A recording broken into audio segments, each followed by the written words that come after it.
Percebam como esse quadro é complicado.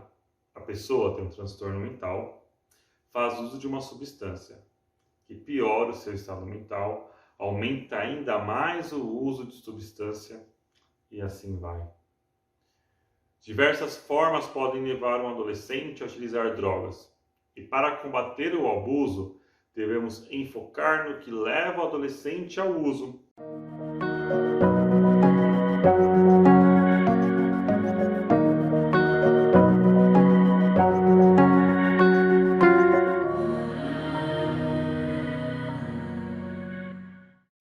Olá, seja bem-vindo a mais um episódio da série Transformando a Aprendizagem. Eu sou o professor Lucas Scaroni e ajudo professores de educação básica a compreender como seus alunos aprendem. Aqui discutimos como podemos transformar a aprendizagem dos nossos alunos, colocando em prática os estudos em neurociência. O tema de hoje é saúde mental e abuso de substâncias psicoativas na adolescência. Neste vídeo falarei sobre os estudos epidemiológicos que falam sobre saúde mental e abuso de substâncias psicoativas, conhecidas como drogas, e a situação que se encontram os adolescentes em um cenário pós-isolamento social.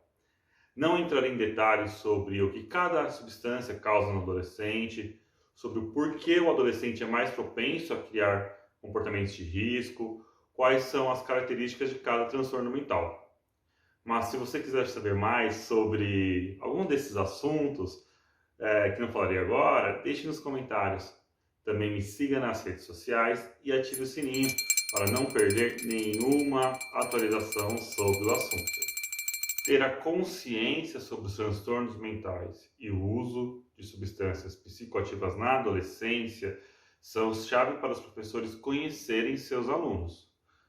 Em um cenário em que os adolescentes tiveram as suas relações sociais interrompidas e perderam pessoas próximas devido à pandemia de coronavírus, esse conhecimento se torna ainda mais importante.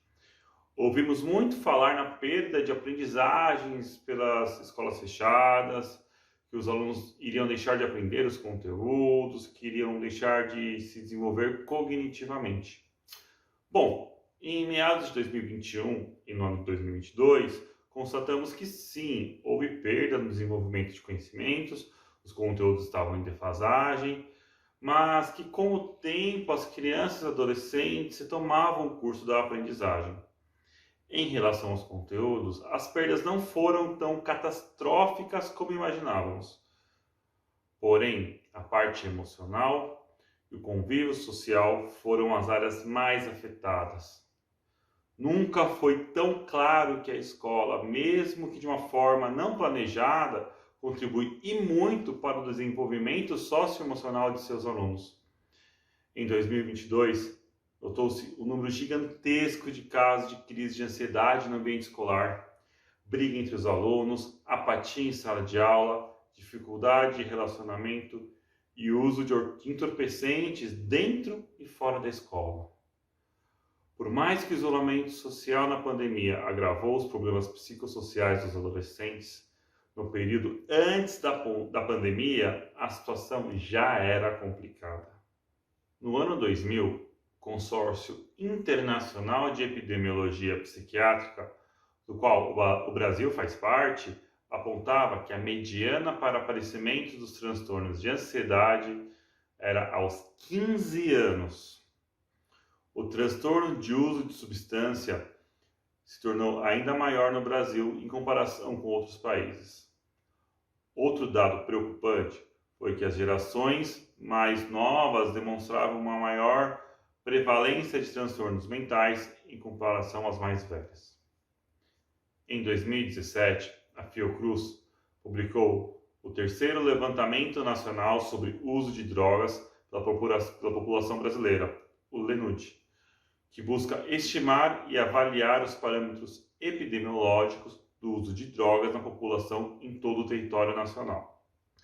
Os dados que o LENUD traz são assustadores. Apesar do Estatuto da Criança e Adolescente criminalizar não só a venda, com uma distribuição gratuita de substâncias que causam dependências físicas e psíquicas, constatou-se que um alto número de adolescentes já fizeram uso de substâncias psicoativas. No caso do álcool, 34,3% dos adolescentes entre 12 e 17 anos reportaram ter consumido álcool na vida. 22,2% consumiram nos últimos 12 meses. E o mais impressionante, 5% reportaram que tiveram consumo em binge. Isso nos faz estimar que 1 milhão de adolescentes no Brasil fazem uso abusivo do álcool. Já no caso do cigarro, os números em 2017 eram bem menores, sendo que 6,3% fizeram uso durante a vida e 2,2% fizeram uso nos últimos 12 meses. Contudo, com a chegada dos narguilés e cigarros eletrônicos, conhecidos como vapes, o consumo de tabaco entre adolescentes cresceu absurdamente. Um estudo realizado pela Universidade Estadual de Londrina, com estudantes de ensino médio de Londrina, constatou que 39,4% dos estudantes fizeram uso de alguma forma de tabagismo e o narguilé foi a forma mais utilizada pelos adolescentes entre 14 e 20 anos. O grande sucesso do combate ao tabaco nos anos 2000 se deu à intensificação de campanhas de combate ao tabagismo. Os números que se apresentavam no século XX eram bem maiores do que no início desse século. No momento atual, há uma grande desinformação sobre o uso de vapes e narguilés. As novas formas de consumo de tabaco, por ter um sabor diferente, como morango, cereja, acaba atraindo um número maior de jovens para o vício do tabaco. Cria-se também uma falsa crença de que não há nicotina. Entretanto, essas formas de uso do tabaco têm um teor ainda maior de nicotina do que no cigarro tradicional. E também possui mais substâncias tóxicas e cancerígenas. A venda de cigarros eletrônicos é proibida no Brasil, mas você pode encontrar facilmente em qualquer tabacaria. É necessário, assim, desmistificar a ideia e trazer a discussão sobre o uso de tabaco para o ambiente escolar. A conscientização das novas gerações sobre os malefícios do uso dos vapes e narguilés deve fazer parte do currículo das escolas, consonância com a 8ª competência geral da BNCC, que versa sobre o autoconhecimento e o autocuidado. Dito isso, é importante saber que discutir o tema de abuso de substâncias psicoativas apenas na ótica da droga é um erro. Citar que uma substância é a porta de entrada para outras também não encontra evidências no campo científico. Na maioria das vezes, o uso e abuso de substâncias psicoativas é uma consequência e não a causa. E falar sobre abuso de substâncias e transtornos mentais é abordar dois assuntos distintos, mas que possuem uma relação íntima entre eles. Pessoas com transtorno mental são mais propensas a fazer uso excessivo de substâncias psicoativas, pois procuram algo que dê um alívio às suas angústias. E quando digo isso, não me refiro apenas a pessoas com depressão, ansiedade, mas também a pessoas com TDAH. E claro, a sociedade, o ambiente que essa pessoa está inserida pode desencadear ou agravar um transtorno mental. Do mesmo modo, o próprio abuso de substâncias pode ser o fato desencadeador de um transtorno mental. O uso de maconha, por exemplo, é um dos principais gatilhos para o transtorno esquizofrênico. Percebam como esse quadro é complicado. A pessoa tem um transtorno mental, faz uso de uma substância que piora o seu estado mental, aumenta ainda mais o uso de substância e assim vai.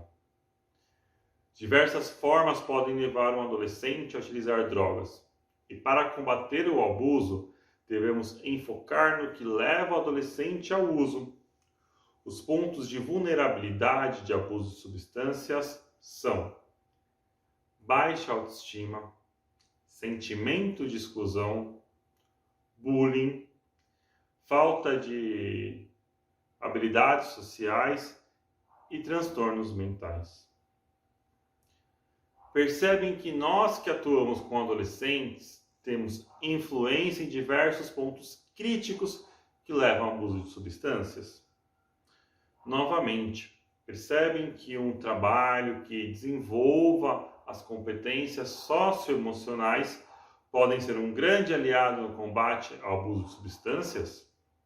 Estamos, de fato, olhando para os nossos alunos e nos preocupando quando ele aparenta estar triste ou desmotivado? O que estamos fazendo para mudar essa situação? Temos que estar muito atentos a como o adolescente se sente. Combater com eficácia situações de bullying. Às vezes, fazemos vistas grossas à perseguição que o aluno sofre.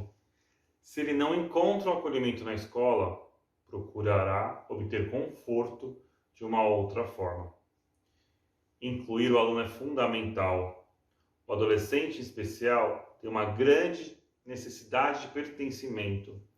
Se ele não se sente pertencente a um grupo, ele pode fazer o uso de substâncias psicoativas apenas para fazer parte de um grupo social, apenas para ser aceito. Uma escola que reconhece uma diversidade de conhecimentos e habilidades e dá condições para que mais alunos sejam reconhecidos, consegue combater de forma eficiente o uso de drogas. Já pensou em fazer um show de talentos?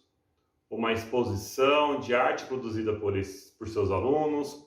Uma competição sobre algo que os adolescentes gostam? A fase da adolescência é a fase de preparação para a vida adulta. Ele tem que ser estimulado a ter o protagonismo da sua vida. Sente uma necessidade intrínseca de tomar as próprias decisões, mas isso não impede que ele seja guiado por alguém como um professor a tomar boas decisões. Deixe que ele decida, mas ajude-o a enxergar as consequências das suas ações, pois isso ainda não faz parte, ele não faz ainda muito bem, não faz parte do seu desenvolvimento. Planeje atividades que promovam o protagonismo do aluno, que ele tenha autonomia na construção de conhecimento, mas que durante o processo ele tenha ajuda. É importante que o professor esteja sempre junto, que o aconselhe, mas que a decisão final seja do aluno. E depois o ajude a refletir sobre o que deu certo e o que deu errado. O trabalho com o adolescente é um grande desafio. É trabalhar com uma pessoa que está em uma das fases mais complicadas e decisivas da sua vida e que muitas vezes só encontra apoio no professor. Para que mais professores reflitam sobre a necessidade de incentivar o protagonismo do aluno, o cuidado com o desenvolvimento emocional e o combate ao uso de substâncias psicoativas na adolescência, curta e compartilhe este vídeo. Ficou com alguma dúvida? Escreva nos comentários. Terei o maior prazer de te responder. Grande abraço.